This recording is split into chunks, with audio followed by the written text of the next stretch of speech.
Hello प्यारे बच्चों, कैसे हैं आप सब। मैं कमल कुमार आपका आपके चैनल कॉमेट क्लासेस में स्वागत करता हूं। तो बच्चों, आज हम बात करने वाले हैं हमारे गति और समय के वन शॉट वीडियो के पार्ट 2 के बारे में।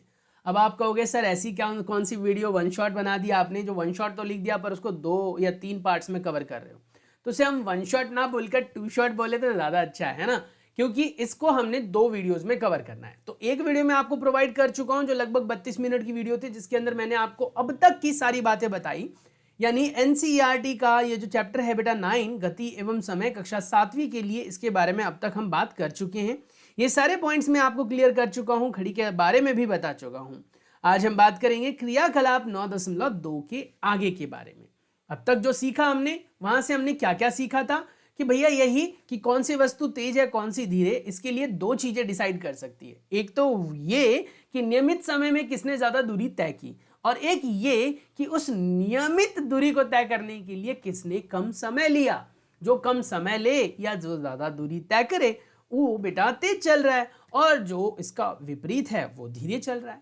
सिंपल सी बात। उसके बाद हमने कहा कि घड़ी बहुत जरूरी है। हमने दिन की परिभाषा पढ़ी कि एक दिन किसे कहते हैं। एक दिन का मतलब होता है एक सूर्योदय से दूसरे सूर्योदय के बीच का समय अंतराल।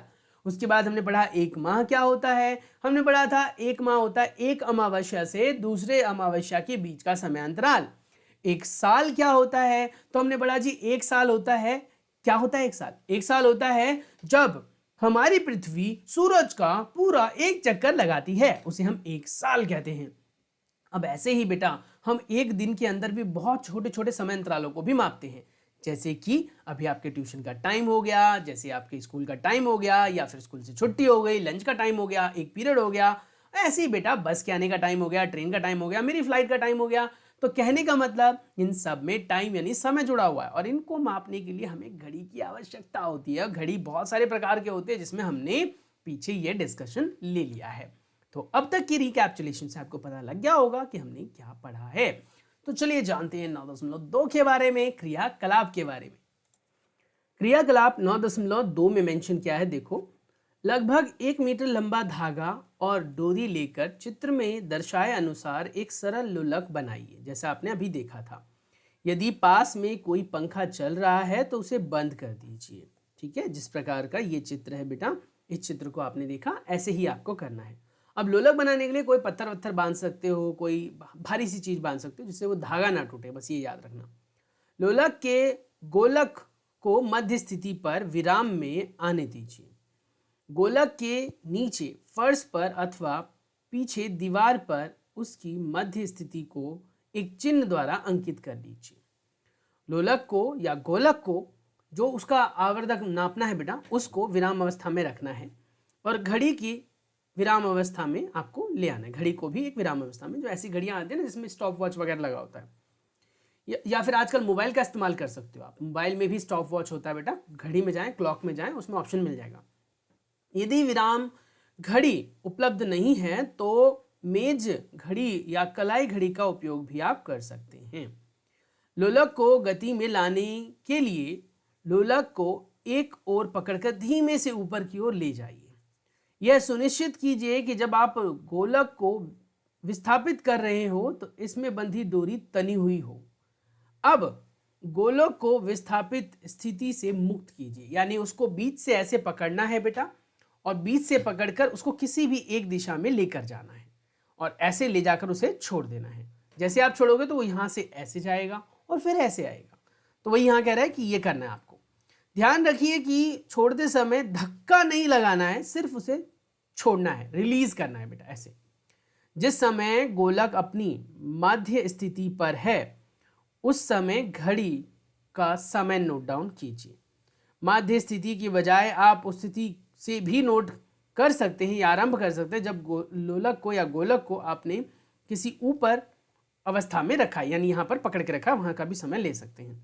लोलक द्वारा 20 दोलन पूरा करने में लगे गए समय को आप नोट कर लीजिए, और अपने प्रेक्षण को तालिका में लिखना है जो नीचे दिया गया है। इससे दिया गया प्रेक्षण केवल एक नमूना है। आप प्रेक्षण इसके विभिन्न भी हो सकते हैं, यानी कि हो सकता है कि उस 20 लोलक को कंप्लीट करने में 5 सेकंड लग रहे हो, 7 सेकंड लग रहे हो, 10 सेकंड लग रहे हो, वो अलग अलग हो सकता है।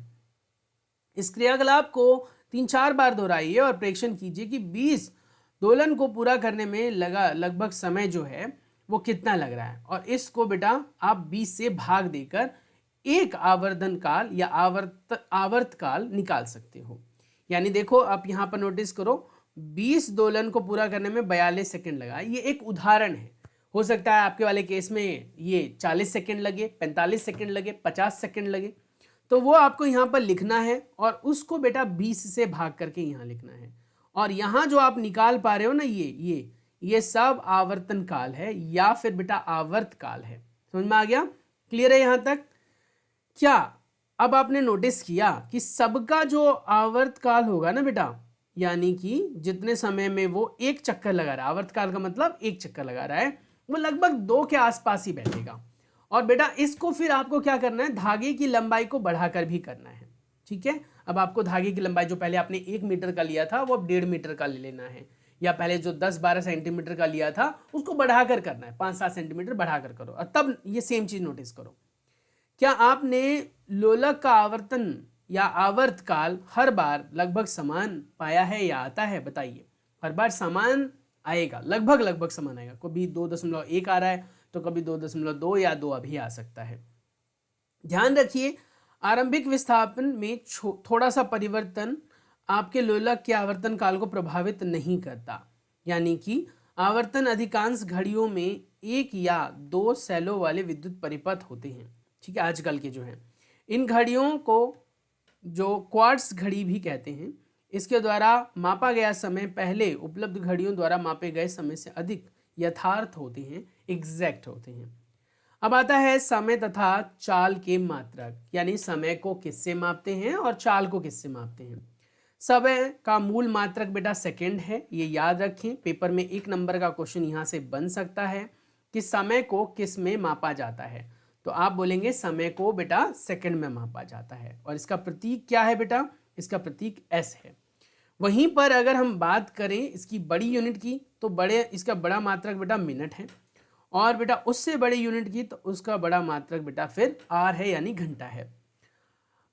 अब वही कह रहा है कि अलग अलग है तो है भाई, सिंपल सी बात है। तो कहता है आप पहले ही जानते हैं ये मात्रक किस प्रकार एक दूसरे से संबंधित है। चाल का यथा कथित मूल मात्रक क्या होगा? सोचो।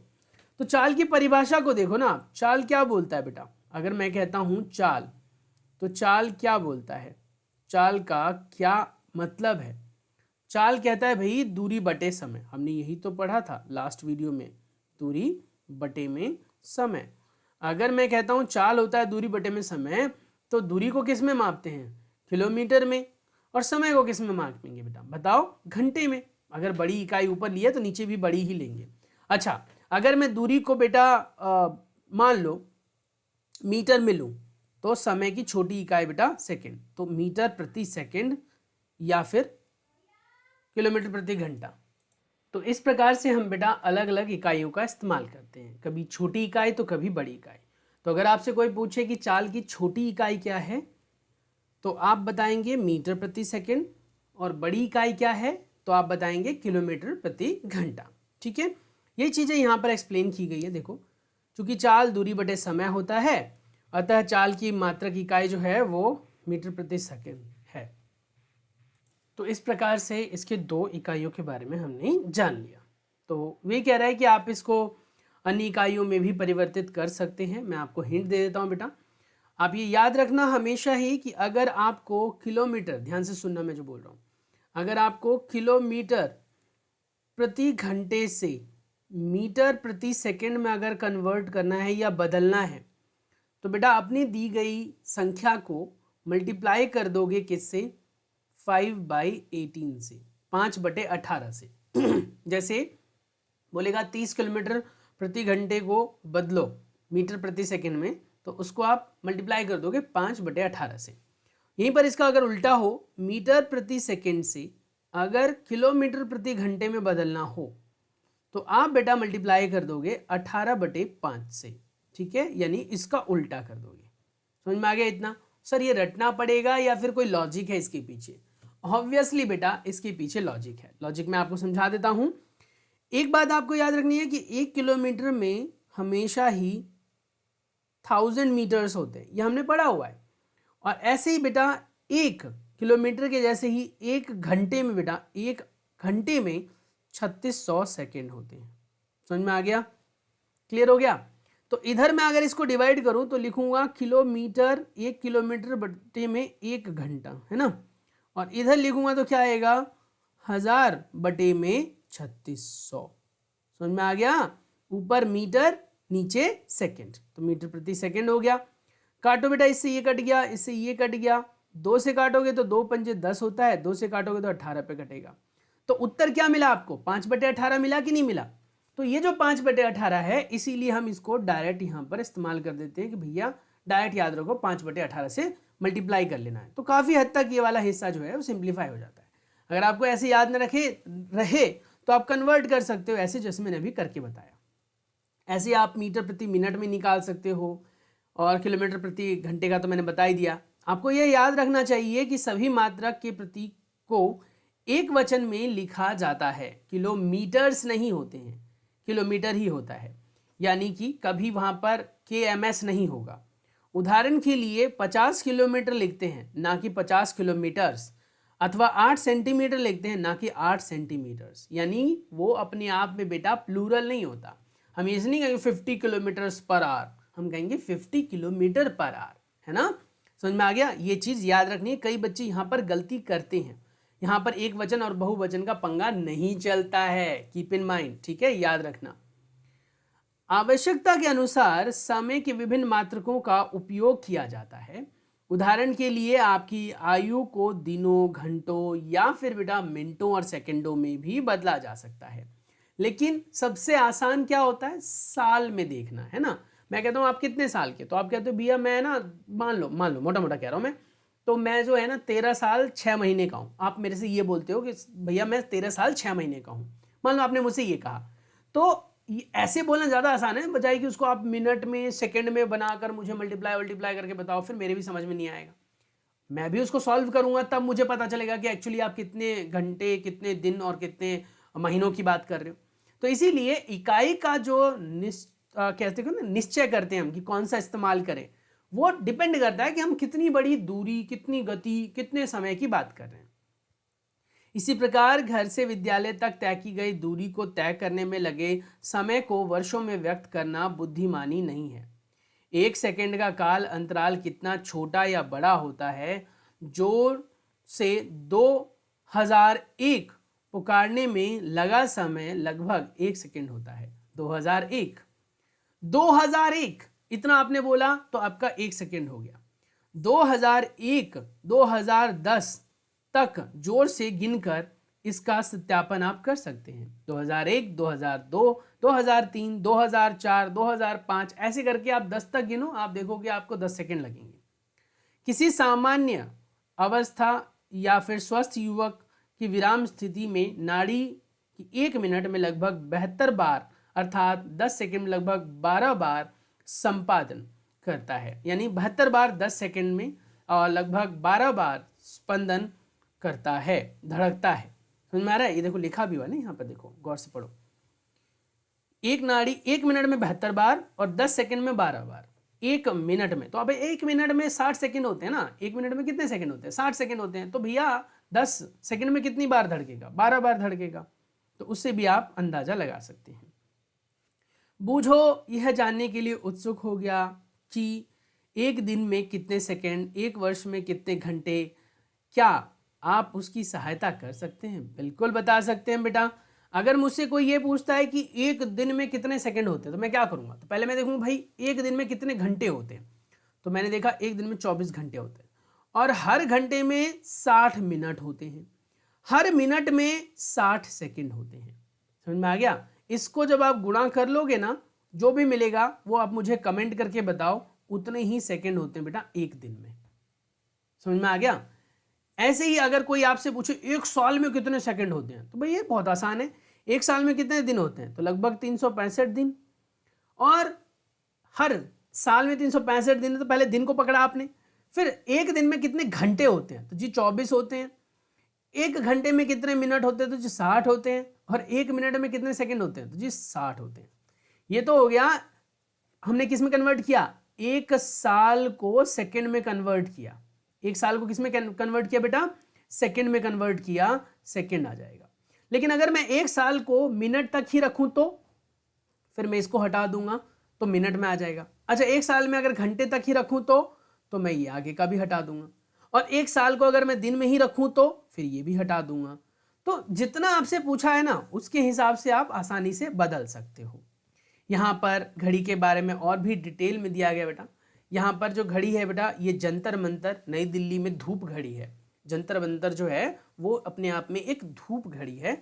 जब घड़ियाँ नहीं होती थी तब ये काम आती थी समय को मापने में। धूप घड़ी इसलिए बोलते हैं क्योंकि धूप घड़ी में बेटा होता क्या है कि जब सूरज हमारा सूरज जो है ना, सूर्य उदय से सूर्य अस्त तक की बात अगर हम करें, सूर्योदय से सूर्य अस्त तक, तो अलग अलग जगह पर हमें दिखाई देता है। हालांकि सूरज नहीं घूमता, घूमती तो बेटा पृथ्वी ही है, लेकिन उसकी स्थिति अलग अलग होती है, जिसकी वजह से उसकी जो छाया बनती है ना पृथ्वी पर, वो बदलती रहती है। कभी आप देखोगे आपके घर की छाया इधर बन रही है, कभी बोलोगे कि भैया मेरे घर की छाया उधर बन रही है। या फिर आप धूप में बेटा बिल्कुल खुले मैदान में एक सीख को डाल दो, बीच में एक डंडी गाड़ दो जमीन में, और फिर देखो कि आपने 1 घंटे पहले उसकी छाया कहाँ थी, 2 घंटे बाद कहाँ है, 3 घंटे बाद कहाँ है, वो आप देख लो। उसको देखोगे तो उससे आपको पता लग जाएगा कि छाया में परिवर्तन होता है। तो उसी परिवर्तन के आधार पर ये बेटा धूप घड़ी थी जो उस समय में बनाई गई थी। प्राचीन काल में प्रयुक्त समय मापने की कुछ युक्तियां हैं, ये समझ में आ गया। जब लोलक वाली घड़ी प्रचलित नहीं हुई थी तब संसार के विभिन्न भागों में समय को मापने के लिए बहुत सारी युक्तियों का उपयोग किया जाता था, जैसे धूप घड़ी, जल घड़ी, रेत घड़ी, और इस प्रकार की युक्ति से उदाहरण आपके पास अभी है भी। आप देखो यहाँ पर बेटा ये रेत घड़ी है। ऐसा आपने पुरानी मूवियों में या फिर बेटा आजकल की जो सीरीज वगैरह आती है उसमें, या कई लोग डेकोरेशन के लिए भी, इंटीरियर डेकोरेशन के लिए भी अपने टेबल वगैरह पर ये मंगवा कर रखते हैं। अच्छा लगता है, इसमें रंग बिरंगी रेत होती हैं और ये रेत घड़ी होती है। यानी लगभग 1 घंटे के अंदर ये रेत इधर से इधर आ जाती है और फिर इसको पलटा जाता है तो अगले 1 घंटे में ये रेत इधर से इधर आ जाती है। तो ये क्या है हमारे पास बेटा, रेत घड़ी, जो कि कांच की जार में होता है। इसमें बहुत छोटा सा छिद्र होता है और इसमें से रेत नीचे की तरफ गिरती रहती है, तो इसे हम क्या कहते हैं बेटा, रेत घड़ी। ऐसे ही बेटा ये जल घड़ी है और फिर धूप घड़ी भी होती है। अब हम क्रियाकलाप करेंगे। चौक के चूर्ण अथवा चूर्ण से फर्श पर एक सरल रेखा खींचिए। अपने मित्र को कहिए कि वह इस रेखा से 1 से 2 मीटर दूर खड़ा हो जाए, 1 से 2 मीटर की दूरी पर। जब मित्र, या फिर आप कह सकते हैं अब मित्र को कहिए कि फर्श के अनुदिश इस सरल रेखा के लंबवत किसी गेंद को धीरे से लुढ़काए। जिस क्षण गेंद सरल रेखा पार करती है, जिस क्षण वह विराम में आती है, दोनों समय को नोट कर लीजिए। समझ में आ गया? यानी कि जब वो पार करती है और जब विराम में आती है। गेंद विराम में आने में कितना समय लेती है, जिस बिंदु पर गेंद रेखा को पार करती है अथवा जिस बिंदु पर वह विराम में आती है, इन दोनों बिंदुओं के बीच की दूरी मापिए। इस मापने के लिए किसी पैमाने का इस्तेमाल कर सकते हैं और फीते का इस्तेमाल कर सकते हैं, और बेटा इसके आधार पर आप उसकी गति को नाप सकते हैं। अब ये कोई बड़ी बात थोड़ी है यार, ये तो गेंद वाली बात है। ऐसे ही तो आप खिलाड़ियों का मापते हैं ना। वो देखा होगा आपने, दौड़ लगाते हैं, बहुत सारे खिलाड़ी दौड़ रहे होते हैं, अचानक से भैया वहाँ पर स्टॉप क्लॉक चलाया जाता है, खिलाड़ी भाग रहा होता है और अचानक से फिर पता लगता है कि यार क्या हुआ, वो जीत गया। जीता तो उस समय क्या होता है, टाइम देख लिया जाता है कि ये इतने समय में जीता। आजकल तो सेंसर्स लगे हुए हैं, पहले घड़ी होते थे जिसमें जो रेफरी होते थे बेटा, यानी कि जो वहाँ के रेफरी क्या होते भाई, रेफरी को हिंदी में क्या बोलते हैं, अंपायर। यस, तो अंपायर होते थे, वो देखते थे कि भैया किसने कितने समय में उसको पार किया। तो यही इसकी चाल वगैरह के बारे में यहाँ पर बताया गया है। इस चाल के बारे में ही यहाँ पर बेटा दिया गया है। समझ में आ गया? चलिए आगे पढ़ते हैं। अब कहता है क्या कि 9.3 गतिमान गेंद द्वारा तय की गई दूरी या लिया गया समय जो है, इसकी यह क्रियाकलाप करनी है बेटा, और समूह का नाम लिख लेना है। गेंद द्वारा तय की गई दूरी, लिया गया समय, और बेटा चाल निकाल दीजिए। मान लीजिए उसने 5 मीटर की दूरी तय की और उसने समय 10 सेकेंड ले लिया मान लो, तो चाल क्या हो गई बेटा, 5/10, यानी कि समय देखो ना, दूरी बटे में समय ना, दूरी बटे में समय, तो ये हो गया 0.5 या 0.5 मीटर प्रति सेकेंड। मीटर प्रति सेकंड, 0.5 मीटर प्रति सेकंड, यानी 1 सेकंड में लगभग 0.5 मीटर की वो दूरी तय कर रही है गेंद। समूह का नाम आप कोई भी देख सकते हो, ए डाल दो इसका। दूसरे वाले में बी को देखा, उसने भी यही क्रियाकलाप किया, उसने कहा कि भैया 6 मीटर की दूरी तय की, लेकिन उसने लिए 11 सेकंड, अब उसका निकाल सकते हो आप। ऐसे आप रेंडमली किसी का भी भर के यहाँ पर आप निकाल सकते हो। तो 6/11 कर लोगे और 11 से ये जाएगा 0.5, 55, 0.5 और लगभग यही आएगा 0.556। तो ये इतना आ जाएगा, जो भी आए वो आप चेक कर लेना एक बार। तो इस प्रकार से हम कह सकते हैं कि क्रियाकलाप से हमें सीखने के लिए मिला कि आप किलोमीटर पर आवर में भी निकाल सकते हैं, मीटर प्रति सेकंड में भी निकाल सकते हैं। जब चीज़ें बहुत धीरे से गति करती हैं तो मीटर प्रति सेकंड में निकालते हैं। साइंटिफिकली अगर आप देखें, यानी वैज्ञानिक तौर पर देखें बेटा, तो मीटर प्रति सेकंड को ही हम लेते हैं, और वैज्ञानिक तौर पर मीटर प्रति सेकंड ही लिया जाता है वैज्ञानिक तौर पर, याद रखना। उपग्रहों के लिए अगर हम देखें, जो कि बहुत बड़े बड़े होते हैं, उनकी दूरियां वगैरह, तो उसमें बेटा हम किलोमीटर प्रति सेकंड की चाल भी ले सकते हैं, यानी क्योंकि वो बहुत बड़ी दूरी तय करते हैं एक छोटे से समय के अंदर, तो वो भी आप ले सकते हैं। तो इस तरीके से कुछ भी ले सकते हैं, लेकिन अगर हम कहें कि साइंटिफिकली क्या लिया जाता है तो मीटर प्रति सेकंड लिया जाता है। चलिए कुछ अलग बातें कर लेते हैं, मतलब कुछ हटके। सामान्यतः उपलब्ध घड़ियों द्वारा मापा जा सकने वाला जो समय होता है, अंतराल 1 सेकंड होता है, तथापि ऐसी विशिष्ट घड़ियां उपलब्ध हैं जो 1 सेकंड से छोटे समय अंतरालों को भी माप सकती हैं। आजकल हम बहुत एडवांस हो गए हैं, और आप देखो तो हमारे आसपास में ऐसी बहुत सारी घड़ियां हैं जिनको हम 1 सेकंड से ज़्यादा कम कम समय के लिए माप सकते हैं। इनमें से कुछ घड़ियां 1 सेकंड के 10 लाखवें भाग, यहाँ तक कि 1 अरबे भाग तक के भी समय को माप सकती है। आपने माइक्रो सेकेंड्स, नैनो सेकेंड्स के शब्द सुने होंगे। ये माइक्रो सेकेंड 10 लाखवां भाग होता है, नैनो सेकेंड बेटा अरबवां भाग होता है। ये याद रखना, यहाँ से भी प्रश्न पूछा जाता है। 1 माइक्रो सेकेंड 10 लाखवां भाग होता है, 1 नैनो सेकेंड बेटा 1 अरबवां भाग होता है। समझ में आ गया? इतने छोटे समय अंतरालों को जो घड़ियां मापती है, उनका उपयोग वैज्ञानिक अनुसंधानों के लिए किया जाता है। खेलों में जिन समय मापने की युक्तियों का उपयोग किया जाता है, वे सेकंड के 10वें अथवा 100वें भाग तक के ही मापे जाते हैं। इसके विपरीत ऐतिहासिक घटनाओं के समय को शताब्दी, सहस्त्र शताब्दी में व्यक्त किया जाता है। तारों अथवा ग्रहों की आयु को अरब वर्षों में लिया जाता है, और इस प्रकार से अलग अलग इकाइयों का इस्तेमाल अलग अलग समय पर देखने के लिए किया जाता है। अब जैसे यहाँ देखो, ये सब स्पीड आपके पास पहले से है, चाल आपके पास पहले से है।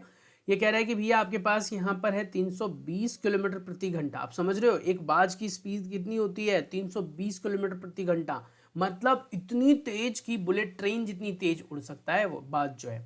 अब 320 किलोमीटर प्रति सेकंड है, तो कहता है कि भैया इसको हल करो और उत्तर बताओ। तो पहले तो इसने काट पीट लिया, चेंज कैसे किया देखो। किलोमीटर में हमने पढ़ा था कि 1 किलोमीटर में बेटा 1000 मीटर होते हैं। अगर आपने याद हो तो, आपको याद होगा तो 1 किलोमीटर बेटा कितने होते हैं?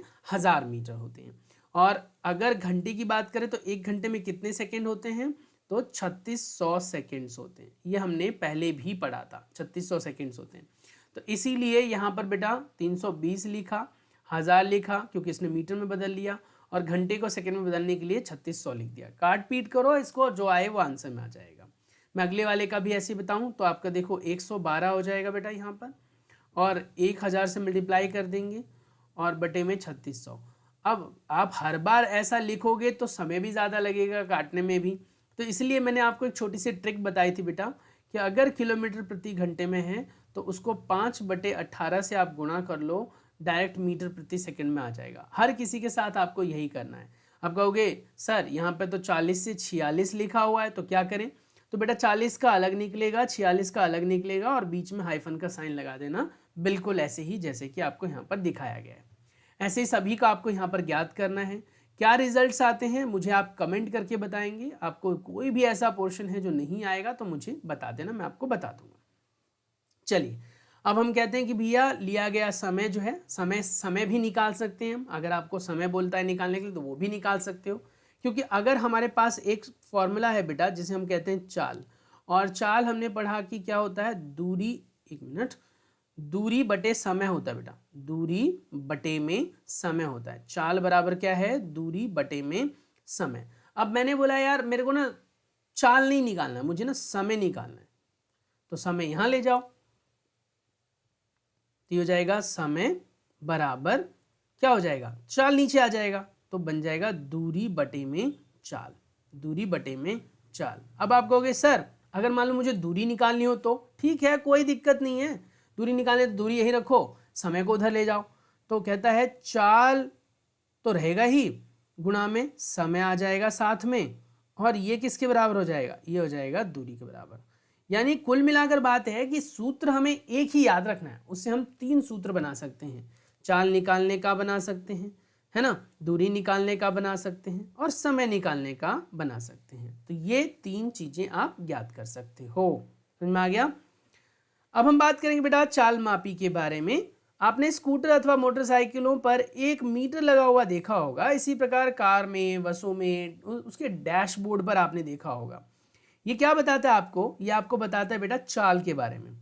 क्यों लगाया जाता है, जिससे कि कहीं आपकी चाल जरूरत से ज्यादा ना हो जाए, क्योंकि बाहर से आपको पता नहीं चलता ना कि भैया मेरी गति कितनी है। आप ये तो बोल सकते हो कि मैं बहुत तेज चला रहा हूँ, धीरे चला रहा हूँ, लेकिन कितनी है तो वो नहीं पता लगता। कई जगहों पर आपने देखा होगा स्पीड लिमिट्स लगे होते हैं ना, कि भैया आप यहाँ पर 80 किलोमीटर की प्रति घंटे की रफ्तार से ज़्यादा तेज नहीं चला सकते, या फिर 40 से ज़्यादा की स्पीड में नहीं चला सकते।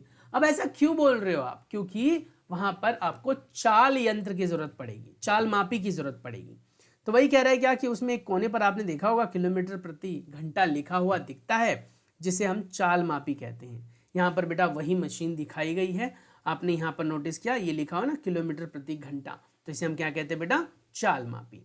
स्पीडोमीटर इंग्लिश में कहते हैं, हिंदी में चाल मापी। इसमें सीधे ही हम किलोमीटर प्रति घंटे में चाल को ज्ञात कर सकते हैं, कोई सूत्र वूत्र लगाने की जरूरत नहीं पड़ती है। इसमें एक अन्य मीटर भी होता है जो वाहन द्वारा तय की गई दूरी के बारे में बताता है, जिसे हम ओडोमीटर या फिर पथ मापी भी कहते हैं। जो यहाँ पर आपको दिख रहा है बेटा, ये आपका इंजन स्पीड होता है या फिर गाड़ी की स्पीड हो सकती है बेटा। और यहाँ पर बीच में जो छोटा सा दिखाई देता है ना मीटर जैसा, मतलब जो आपके बिजली के मीटर जैसा होता है यहाँ पर इस जगह पर, तो इसे हम कहते हैं बेटा क्या, बताओ बताओ बताओ, पथ मापी। तो इस तरीके से हम नाप सकते हैं। ऐसे ही कह रहे हैं क्या कि अगर हम आसपास में देखें तो इन सब का इस्तेमाल हम काफ़ी जगहों पर करते हैं। तो कहता है विद्यालय की पिकनिक के लिए जाते समय सहेली जो होती हैं आपस में जितनी भी, वो आपस में कैलकुलेशंस करती हैं, दोस्त आपस में कैलकुलेशंस करते हैं, भाई गाड़ी तेज है धीरे। तो ऐसे पहेली की सहेलियों ने भी ऐसा करने की कोशिश की, जिसमें पहेली ने पहल की यानी शुरुआत की। उसने यह निश्चय किया कि वह यात्रा समाप्त होने तक हर 30 मिनट के पश्चात बस के पथ मापी का पाठ्यांक अपनी नोटबुक में लिखेगी। यानी ये पहेली ने किया, पहेली थोड़ी सी स्मार्ट है, उसने शुरुआत की। इसके पश्चात उसने अपने पाठ्यांक सारणी 9.5 में लिखे, जो कि यहाँ पर है। 8 बजे उसने देखा कि उसके पथ मापी में 36540 किलोमीटर था, और आरंभिक बिंदु से दूरी उसने 0 लिखी है। क्यों? क्योंकि उसने दूरी तय ही नहीं करी। ऑब्वियस सी बात है, दूरी कैसे नहीं तय करी, क्योंकि गाड़ी स्टार्ट नहीं हुई है। 8:30 बजे उसने देखा तो उसने दूरी तय कर ली थी 36560, और दूरी हो गई कितनी, 20 किलोमीटर। कैसे पता चला सर? इसमें से इसको माइनस कर लो। मैं कहता हूं कि बस में पहले दिखा रहा था 0, ठीक है, और बाद में दिखाने लग गया 10, उसके बाद दिखा रहा 20, उसके बाद दिखा रहा 30। तो हर बार वो 10-10-10-10 आधे आधे घंटे में अपनी दूरी को बढ़ा रहा है। तो ऐसे ही बेटा पहले लिखा था 36540, फिर लिखा 36560, तो इनके बीच का अंतर कितना हो गया, तो जी 20 का हो गया, वो यहां लिख दिया। फिर ऐसे ही इससे इसका निकलेगा, कितने का अंतर है, 20 का अंतर है, लेकिन आरंभिक बिंदु से टोटल कितना हो गया, 40 हो गया। फिर अगले में देखो तो फिर 20 का अंतर है, लेकिन आरंभिक से कितना हो गया, 60 हो गया। और फिर आरंभिक से कितना हो गया, 80 हो गया। तो अगर आप मोटे तौर पर देखो तो बस की जो चाल है वो एक नियत चाल है ना, समान चाल है।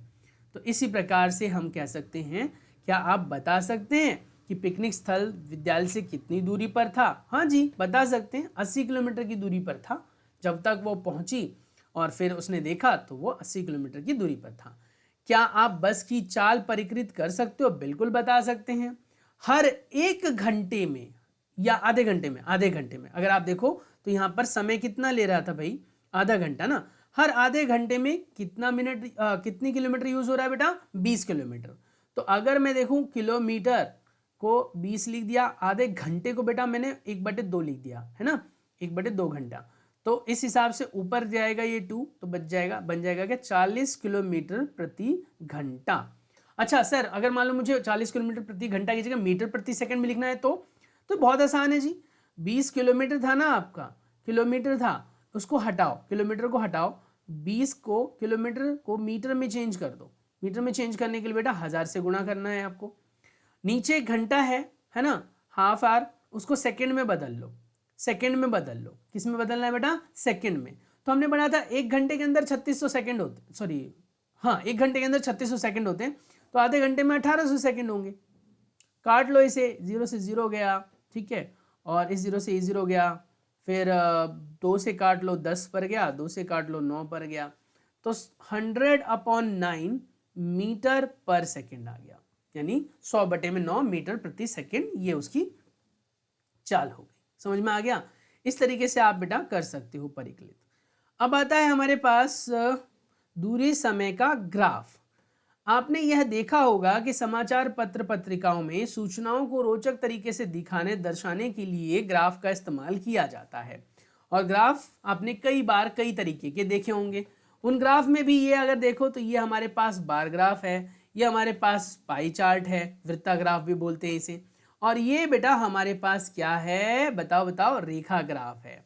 अब आप अलग अलग ग्राफ देख रहे हो, पहले है बार ग्राफ, फिर आपने देखा कि क्या पाई चार्ट जिसे वृत्ताकार ग्राफ भी कहते हैं। ये हमें क्यों सिखाया जा रहा है? क्योंकि हम अपनी कहीं ना कहीं डेटा को सही ढंग से निरूपित कर सकें, दर्शा सकें। अब ऐसे ही अगर हम इस ग्राफ को देखें तो क्या देख रहे हैं, किसी टीम द्वारा, देखो क्या लिखा हुआ है यहाँ पर, लिखा है ना, किसी टीम द्वारा प्रत्येक ओवर में बने रनों को दर्शाता स्तंभ ग्राफ। यानी से आपने क्या सीखा कि भैया पहले ओवर में 1 रन बने, है ना, समझ में आ रहा है, दूसरे ओवर में 2 रन बने भाई, या 5 रन बने, 5, दूसरे ओवर में 5 रन बने, यहाँ पर 5 रन बने। तीसरे ओवर में बेटा कितने रन बने? 3 रन बने। चौथे ओवर में 10 रन बने बेटा, और 5वें ओवर में जो है फिर 2 रन बने, और छठे ओवर में 6 रन बने। ये अलग अलग रन हैं जो अलग अलग ओवरों में बन रहे हैं। ऐसे बेटा यहाँ पर अगर आप देखो तो नाइट्रोजन ज़्यादा प्रतिशत में है, ऑक्सीजन उससे कम है, और बाकी अन्य गैस तो सबसे कम है, ये भी हमें दर्शा रहा है।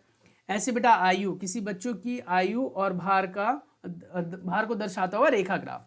तो आयु देखो, ये भार लिखा हुआ है यहाँ पर, और ये बेटा आयु लिखी हुई है, यानी कि 2 साल का बच्चा लगभग 10 किलो तक हो सकता है, 4 साल का बच्चा लगभग 15 से 18 किलो तक हो सकता है, 6 साल का बच्चा लगभग 20 से 22 साल तक का, 20 से 22 केजी तक का हो सकता है।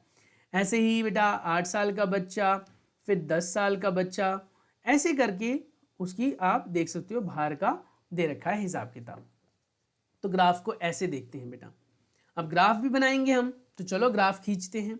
आपको पता होगा ग्राफ बनाने के लिए हमें ग्राफ पेपर की ज़रूरत होती है, जिस पर हम 2 अक्ष को दर्शाते हैं।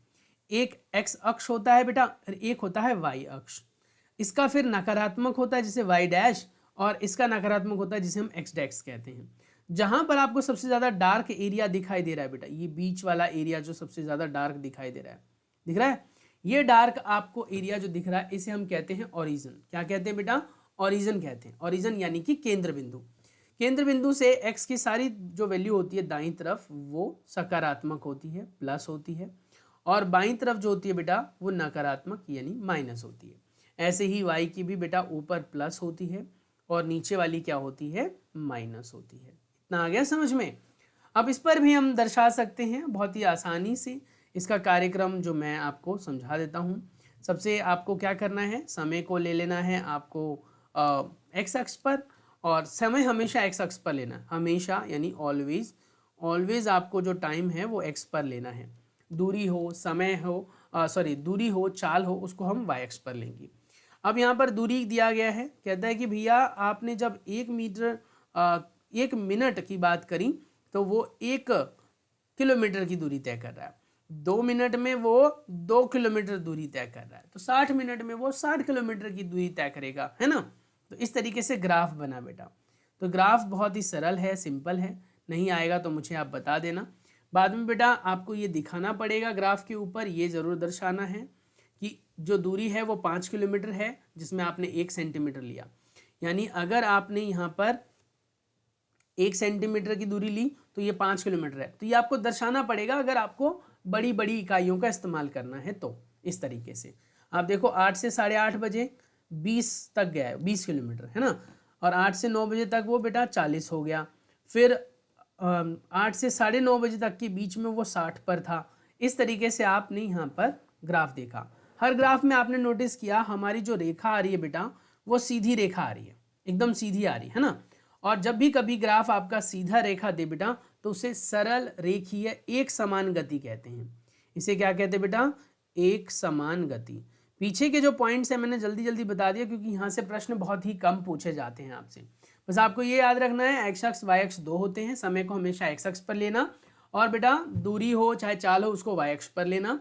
उसके बाद ग्राफ अगर सीधा बनता है, एकदम सीधा सीधा स्ट्रेट ग्राफ बनता है जैसे कि यहाँ पर, तो उसे आप एक समान चाल या एक समान गति कह देते हो। अगर ग्राफ बेटा टेढ़ा मेढ़ा आ जाता, मान लो ऐसे कुछ बन जाता ये ग्राफ ऐसा कुछ, तो उसे हम कहते हैं असमान चाल। तो अलग अलग चाल होते हैं, ये हो गया एक समान और ये होता है बेटा असमान चाल। तो इस तरीके से हमने लगभग 1 घंटे के अंदर इस वीडियो को कवर कर लिया है। और पिछली बार मैंने आपको 33 मिनट की वीडियो दी थी, ये 36 मिनट की वीडियो है। नेक्स्ट वीडियो में मैं आपको प्रमुख शब्दों के बारे में बताऊंगा और अभ्यास के प्रश्न उत्तरों के बारे में बेटा। चलिए मिलते हैं नेक्स्ट वीडियो में। अगर चैनल पर पहली बार आए हैं तो चैनल को सब्सक्राइब कर लेना, बेल आइकन को प्रेस कर लेना लेटेस्ट वीडियो से रिलेटेड इन्फॉर्मेशन के लिए। Take care, bye bye.